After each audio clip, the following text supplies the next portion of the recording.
વડોદરામાં છેલ્લા 8 માસથી નાસ્તા ફરતા આરોપીને પકડી પાડી ભોગ બનનારને શોધી કાઢતી વડોદરા શહેર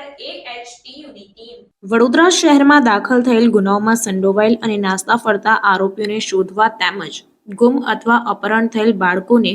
શોધવા માટે કાયદેસરની કાર્યવાહી કરવાની સૂચના પોલીસના ઉચ્ચ અધિકારીઓ દ્વારા આપવામાં આવેલ હોય છે. અંતર્ગત સન 2023માં હરણી પોલીસ સ્ટેશનમાં નોંધાયેલ અપહરણના ગુનામાં છેલ્લા 8 માસથી નાસ્તા ફરતા આરોપીને આણંદથી પકડી પાડી તથા આ કામે ગુમ થયેલ ભોગ બનનાર સગીરાનું રેસ્ક્યુ કરી સરાહનીય કાર્ય કરતી વડોદરા શહેર એન્ટી હ્યુમન ટ્રાફિકિંગ યુનિટની ટીમ આ કામગીરી દરમિયાન